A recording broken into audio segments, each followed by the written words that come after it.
네, 오늘의 이슈입니다. 챗 GPT 등장 후 세계는 지금 AI 경쟁.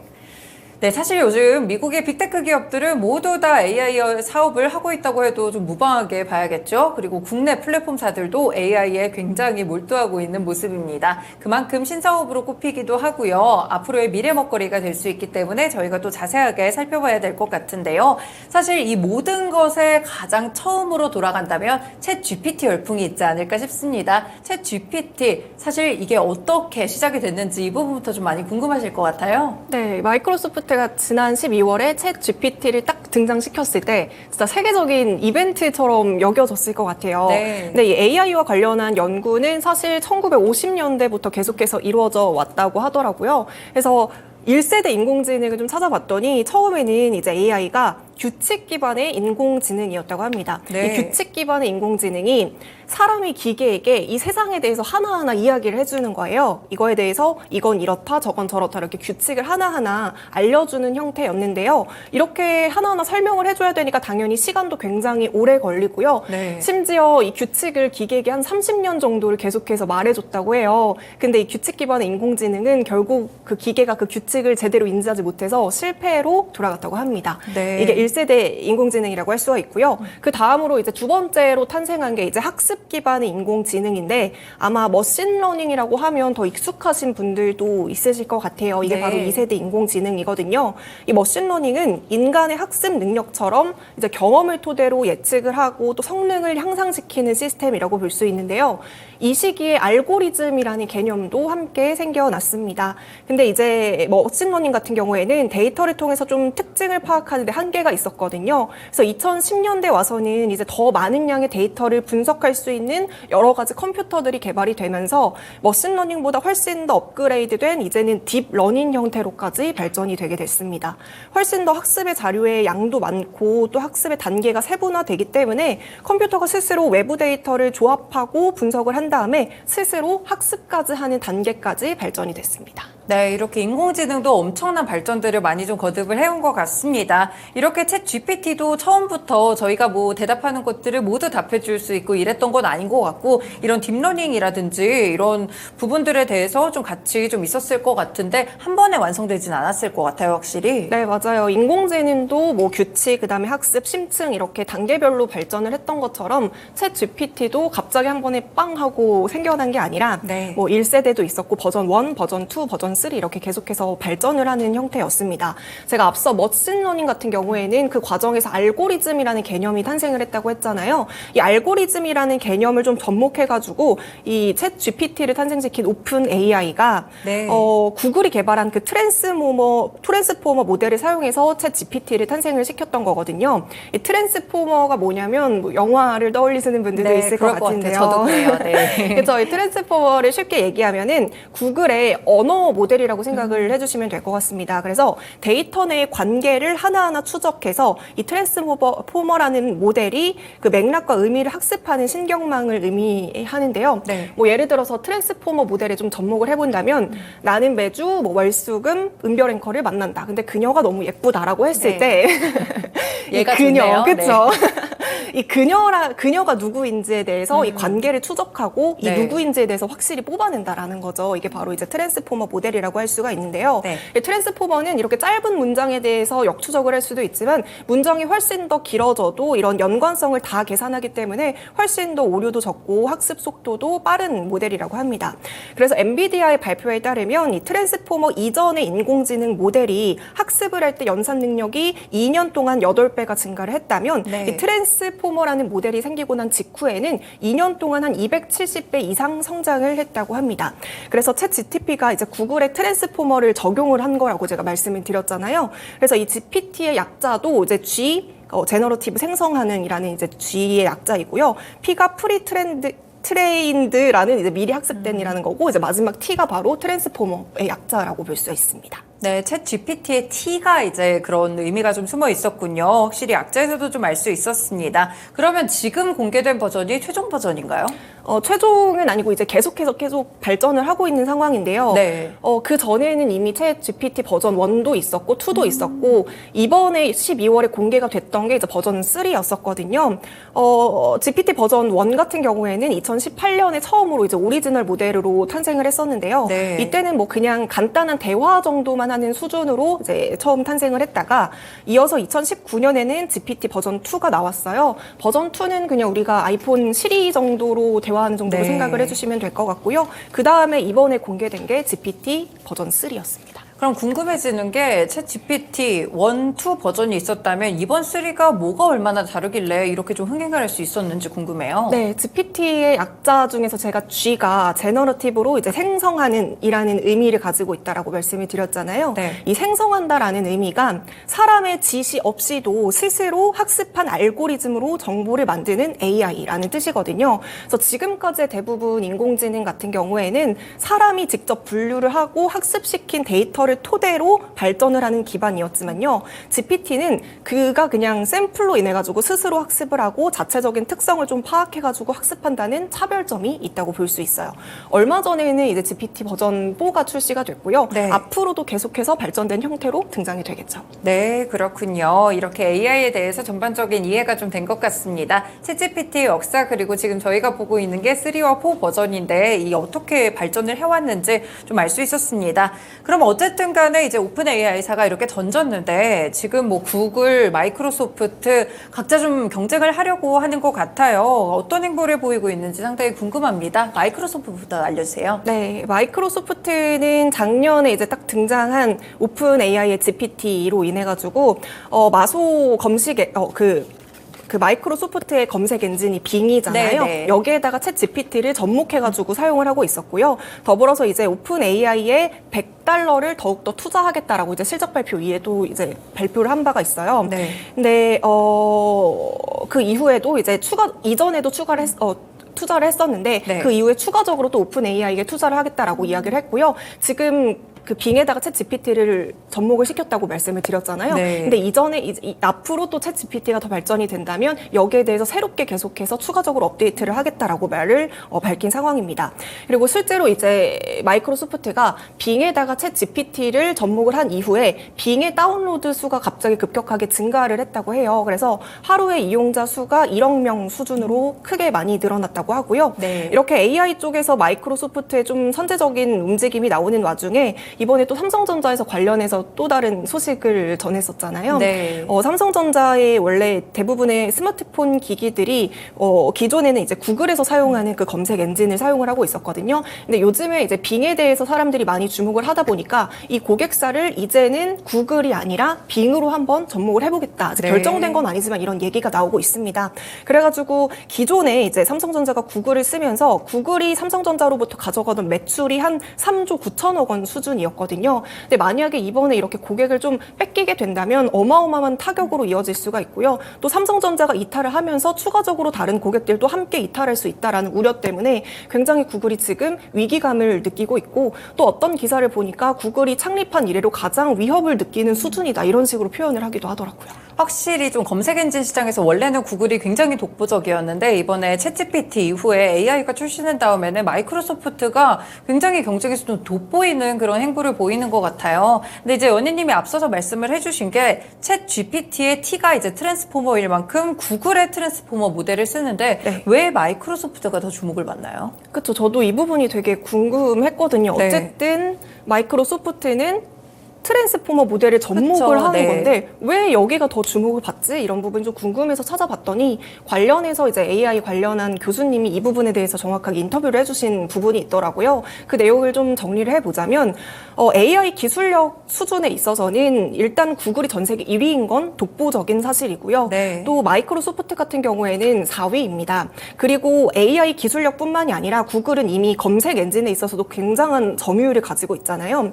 근데 검색 엔진에서 엄청난 점유율을 가지고 있기 때문에 구글의 주 수입원은 결국에는 모델 그 검색 광고에서 네. 이제 좀 주수입원을 가지고 있다라고 볼 수가 있는데요. 그렇기 때문에 사람들이 구글에 들어와서 많이 검색을 한 다음에 클릭을 많이 해줘야지 그만큼의 광고 수익을 얻는 구조거든요. 근데 챗 GPT는 사용을 하면 우리가 한 번의 검색을 그냥 한 번만 했는데도 원하는 그렇죠. 결과를 바로바로 네. 받을 수 있기 때문에 그만큼의 좀 트래픽을 뺏긴다고 볼 수가 있는 거예요. 그래서 이제 구글 입장에서는 이런 광고 수익성 때문에 AI를 자체적으로 좀 적용을 하는데 약간의 리스크가 있다고 볼 수가 있고요. 아직 마이크로소프트 같은 경우에는 검색 시장에서 점유율이 굉장히 낮습니다. 지금 한 2%대로 추적이 되고 그렇죠. 있는데 네. 그렇기 때문에 이제 또 마이크로소프트 입장에서는 이렇게 트랜스포머 모델을 적용을 해도 우리 입장에서는 잃을 게 없으니까 이렇게라도 좀 점유율을 늘려보자라는 입장으로 좀 도입을 한 것 같습니다. 네, 마이크로소프트가 공격적으로 이렇게 또 사업 전략을 펼치고 있는 것 같은데 그러면 이제 검색 엔진 분야에서도 어느 정도 구글이 좀 긴장을 해야 될 것 같아요. 네, 구글은 앞서도 말씀을 드렸지만 AI 기술력에 있어서는 일단 전 세계 1위고요. 다들 아시는 것처럼 그 알파고를 탄생시켰던 곳도 그 구글이 2014년에 인수했었던 그 딥마인드라는 그쵸. 기업이었잖아요. 네. 그래서 AI 하면 우리는 그동안에는 구글 이렇게 키워드를 가지고 있었는데 어느 순간 챗 GPT가 딱 떠오르기 시작하면서 점점 밀려나는 추세인 것처럼 느껴지기도 합니다.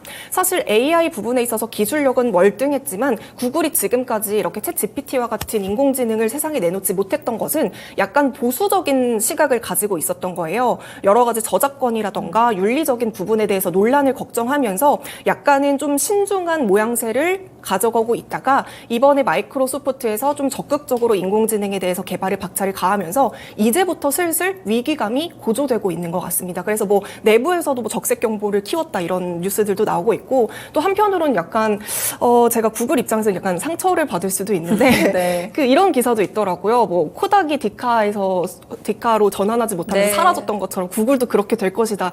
약간 상처받을 만한 약간 그런 날카로운 얘기인 것 같기도 한데 아무튼 시장에서 이렇게 평가를 하고 있고요. 그래서 이제 구글에서도 위기감을 느끼고 이제 부랴부랴 바드라는 인공지능을 새롭게 탄생을 시키기도 했는데 그 라이브 시연하는 과정에서 약간의 오류도 보여줬었고요. 또 막상 챗 GPT랑 비교했을 때 딱히 바드가 그렇게 특별한 점을 못 느끼겠다 하면서 시장에서 좀 외면을 받고 있는 것 같습니다. 그러면서 이제 구글에서도 앞으로 이런 AI 부분에 대해서 조금 더 전략적으로 경쟁력을 강화하기 위해서 아까 전에 말씀드렸던 그 딥마인드랑 알파벳에서 자체적으로 있었던 AI 부서를 좀 통합해가지고 함께 전략적으로 움직여보자 이런 움직임도 나오고 있고요. 또 여러 가지 투자도 하면서 이번에 또 이런 발표도 했다고 해요. 구글에서 이제 검색 광고 시장에서 좀 점유율을 많이 가지고 있잖아요. 네. 근데 이 부분에 대해서 광고 문구나 이미지나 여러 가지 영상 제작을 AI로 자동화시키겠다. 여기서 좀 수익 창출을 해보겠다라고 좀 적극적으로 움직임을 보여주고 있습니다. 네, 확실히 좀 점유율이 너무 크다고 해서 고여버리면 안 되는 것 같아요. 그래서 챗GPT가 등장하게 되면서 그래도 빅테크 기업들이 더욱더 사업 전략을 발전시키고 새로운 사업에 이렇게 좀 치중을 하게 되는 좋은 계기가 됐으면 하는 그런 마음입니다. 네, 그리고 이제 아무래도 인공지능 시장이 이렇게 떠오르다 보니까 저도 이제 듣기로는 이 연산 처리 능력이라든지 굉장히 많은 방대한 양의 학습 데이터가 좀 있어야 되다 보니까 반도체도 되게 중요하다고 들었어요. 그래서 최근에 엔비디아 주가가 그렇게 올랐다고 하네요. 네, 엔비디아 주가 차트를 열어보니까 진짜 이번 연도 계속해서 엄청 쭉쭉쭉쭉 올랐어요. 네. 올랐더라고요. 그래서 저도 되게 깜짝 놀랐는데 일단 이제 엔비디아의 간판 AI 칩이라고 할 수 있는 게 H100이거든요. 네. 근데 이게 챗 GPT가 등장하면서 가격이 무려 27% 넘게 급등을 했다고 합니다. 네. 이 H100이라는 이 칩이 그 메모리가 생겨나기 전에는 A100이라는 모듈이 있었거든요. 근데 이제 사람들이 점점 더 AI 기업들이 더 고도화된 인공지능 모델들을 출시하는 과정에서 이 A100이라는 학습 속도보다 훨씬 더 뭐 9배 정도 더 빠르고 언어 추론 속도도 한 30배 정도 빠른 H100의 수요가 점점 늘어나기 시작하면서 결국에는 가격의 상승으로 이어졌고요.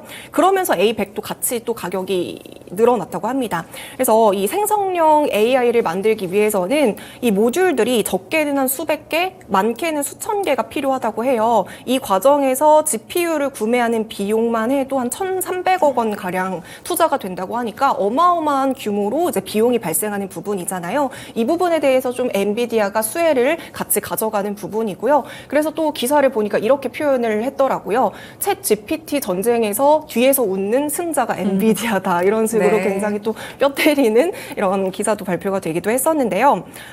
이 H 그리고 여기서 또 같이 등장하는 기업이 있어요. 바로 이제 우리나라 그 SK 하이닉스가 네. 같이 또 등장을 하는데요. 이 엔비디아 GPU 제가 방금 말씀드렸던 그 엔비디아 GPU에는 HBM이라는 그 메모리가 들어가거든요. 이게 약간 D램의 조금 더 업그레이드된 버전이라고 볼 수가 있는데 이 HBM 같은 경우에는 기존의 D램이 좀 한계를 보완한 메모리라고 생각을 하시면 되겠습니다. 그래서 차세대 메모리라고도 부르는데 이게 D램보다 가격이 또 3배 이상 비싸기 때문에 SK 하이닉스 입장에서는 이런 부분에서 또 수익성을 챙길 수 있는 긍정적인 요인이라고 볼 수가 있고요. 현재 이제 HBM 점유율을 좀 살펴보면 하이닉스가 50%이고 삼성전자가 40% 수준이거든요. 그리고 마이크론이 한 10%의 점유율을 가지고 있다고 합니다. 근데 이번에 SK 하이닉스와 삼전의 실적이 그렇게 좋지 않았잖아요. 그래서 이 부분에 대해서는 아직 이제 리스크가 있지만 하반기로 갈수록 이 AI에 대한 수요가 점점점 늘어진다면 이 부분에 대해서 실적 반등에 대한 기대감도 같이 나오고 있습니다.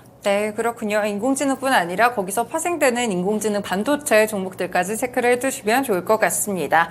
네, 그러면 이제 국내로 좀 시선을 돌려보면 국내 업체들도 빨리 좀 이런 챗 GPT 같은 인공지능 사업에 잘 해야 될 것 같다는 그런 생각이 드는데 국내 기업들은 어떤 행보를 보이고 있을까요? 네, 우리나라 대표 플랫폼 기업이라고 할 수 있는 네이버, 카카오도 지금 AI 등장을 위해서 굉장히 박차를 가하고 있는 모습인데요. 네. 먼저 네이버 같은 경우에는 서치 GPT를 한 7월 중에 출시할 예정이라고 이제 발표를 했습니다. 그래서 네이버 측에 따르면 이 서치 GPT의 가장 큰 장점이라고 할 수 있는 건 기존 챗 GPT와 비교해가지고 한국어 데이터를 한 6,500배 학습을 했기 때문에 이 비영어권에 굉장히 특화된 GPT라고 볼 수가 있고 또 그동안 GPT가 좀 언어적인 장벽에 우리가 접근하기 좀 힘든 부분이 있었다면 이 부분의 서치 GPT 같은 경우에는 한국어 데이터 부분에 대해서 막대한 양을 학습을 했기 때문에 훨씬 더 우리나라 사람들이 사용하기에 신뢰도를 더 높일 수 있다. 이런 좀 긍정적인 부분이 있다라고 네이버 측에서 발표를 했습니다. 네, 그렇군요. 이제 국내 인공지능 시장에서도 이렇게 좀 경쟁력을 확보하기 위해서 플랫폼 기업들이 좀 나가는 것 같습니다. 네이버는 서치 GPT가 있으면 카카오도 궁금해지네요. 네, 카카오에서는 이제 기존에 가지고 있는 GPT 모델이 코 GPT라는 모델을 가지고 있었는데요. 역시나 네이버와 마찬가지로 좀 한국어에 특화된 GPT, AI 인공지능이라고 볼 수가 있는데요. 네이버나 다른 경쟁 기업들과 비교하면 아직 카카오의 GPT는 좀 규모는 작은 편이라고 해요. 네. 그래서 카카오에서는 지금 전략을 세운 게 지금 규모가 작기 때문에 차라리 우리가 더 잘할 수 있는 분야에 집중을 하자라는 전략을 키우고 있거든요. 그러면서 버티컬 AI 서비스에 좀 집중한다라고 발표를 했습니다. 그래서 이제 지난달 같은 경우에는 다다음이라는 챗봇 서비스를 오픈 베타 버전으로 한번 열었었어요. 근데 하루 만에 이용자가 한 1만 3천 명 정도로 있었고요. 지금은 이제 재정비를 위해서 잠깐은 중단한 상황입니다. 그리고 조금 더 시도하고 있는 부분은 텍스트를 이미지로 바꾸고 이런 부분에 대해서 조금 버티컬 전략을 세우고 있는 과정이고요. 조금 더 이제 카카오의 특별한 전략이라고 할 수 있는 것은 인공지능이랑 헬스케어 산업을 접목해가지고 같이 개발 중이라는 발표도 같이 나온 바 있어요. 그동안 이제 국내나 해외 기업들 같은 경우에는 그 엑스레이 영상을 딱 촬영을 하면은 네. 질환이 의심되는 부위를 이제 인지하고 표시해주는 기술로만 인공지능이 활용을 했었거든요. 네. 근데 이번에 이제 이런 부분에 대해서 좀 접목을 해가지고 활용을 하게 된다면 그 다음 단계까지 인공지능이 해주는 과정인 거예요. 그래서 판독문의 초안까지도 인공지능이 써주게끔 해주는 걸로 이제 지금 발전을 하고 있는 상황이고요. 네. 만약에 이런 것들이 좀 출시가 되고 상용화가 된다면 실제로 이제 병원에서 사용을 했을 때 훨씬 더 진단의 속도를 단축시켜주고 이런 부분에 대해서 업무적인 효율도 높아질 수 있다는 좀 장점도 가져갈 수 있겠습니다. 네, 이렇게 헬스케어 분야에서도 인공지능이 정말 넓게 활용이 되는 것 같은데 사실 뭐 언어 데이터 분야도 있고요. 해주는 게 굉장히 많잖아요. 인공지능 분야에서 어떤 부분이 가장 파급력이 높을까요? 여러 가지 분야에서 다 이제 사용 쓰임새가 정말 많겠지만 이제 유진투자증권 리포트에서는 이미지 생성 AI 쪽에 좀 초점을 두고 이제 리포트를 쓰셨더라고요. 네. 이 부분에 대해서 파급력이 커질 것이다라고 이제 적어주셨는데요. 그동안 우리가 제가 이 리포트를 보면서 좀 인상 깊었던 문구가 있었어요. 어떤 부분이었냐면은 우리가 그동안 AI 기술의 발전으로 인해서 노동의 비용이 좀 낮아졌다면 이미지 생성 AI 같은 경우에는 이제는 창작의 비용까지 낮출 수 있다는 걸 보여줬기 때문에 화이트 칼라의 일자리까지 위협하는 것이다라는 표현이 있더라고요. 이 말을 다시 생각해 보면은 이제 AI가 그동안 우리의 노동력을 좀 뺏어간다 이런 얘기들이 정말 많았었잖아요. 네. 이 노동력뿐만이 아니라 인간이 어쩌면 고유하게 가질 수 있는 예술력이라는 부분까지 상상의 능력까지 빼앗아 간다는 의미이기 때문에 훨씬 더 사람들에게는 이 부분이 좀 자극적으로 느껴질 수 있고 그래서 이미지 생성형 AI가 훨씬 더 앞으로는 파급력을 가질 수 있을 것이다라고 이제 이야기를 하고 있습니다. 이 이미지 생성 AI가 어느 정도로 지금 현재 발전이 됐냐면요. 예를 들어서 아기 사자가 모래 위에서 맥주를 먹고 있는데 그 사자가 모자를 쓰고 있다 이런 식으로 텍스트로 입력을 하면 네. AI가 그거를 그 모습을 상상을 해가지고 지금 여기 보이시죠? 이렇게 이미지로 AI로 사자 모양을 나타난 것을 확인을 할 수 있었습니다. 그래서 예전에는 이런 이미지 생성 AI 같은 경우에는 우리 같은 일반인이 접근하기에는 사실 좀 장벽이 있었거든요. 사용하기에도 좀 어렵고. 근데 지금은 이제 누구나 장벽도 낮아지고 누구나 사용을 할 수 있기 때문에 이제는 정말 앞으로 누구나 디자이너가 될 수 있고 누구나 뭐 큐레이터가 될 수 있고 이런 부분에 있어서도 정말 사람들의 쓰임새 경험들이 소비 경험들도 훨씬 더 늘어날 것으로 예상하고 있습니다. 아까 연희님이 이제 예를 들어주실 때 저도 머릿속으로 그 그림을 그려봤었는데 그대로 나오는 게 너무 신기한 것 그쵸. 같아요. 네, 이미지 생성 AI에 대한 부분들까지 함께 좀 살펴봤는데요. 근데 사실 이렇게 AI가 확정되면서 사실 최근에 미국 쪽에서 이제 일론 머스크 CEO도 약간 뭐 아닌 척하면서 그렇게 얘기하긴 했었지만 뭐 이제 AI에 대한 우려감들 이런 뭐 속도를 늦추자 이런 부분들도 많이 좀 주장이 나왔거든요. AI에 대한 우려감은 없을까요?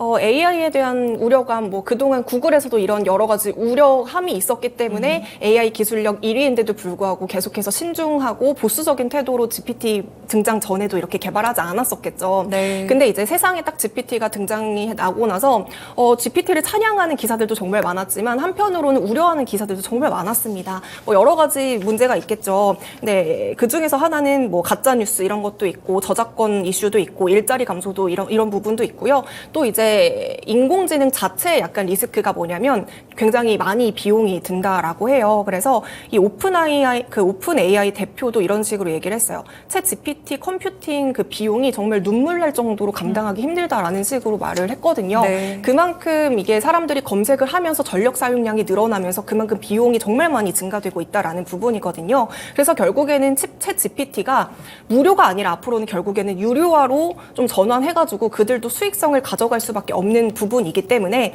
앞서서 제가 마이크로소프트가 훨씬 더 사람들의 지금 시선에서는 경쟁력이 더 높아 보이지만 결국에는 이게 이런 부분들이 유료로 전환이 된다면 사람들은 결국 다시 무료를 이용하기 위해서는 구글 검색 서비스를 이용할 것이다. 이런 시선도 함께 나오고 있습니다.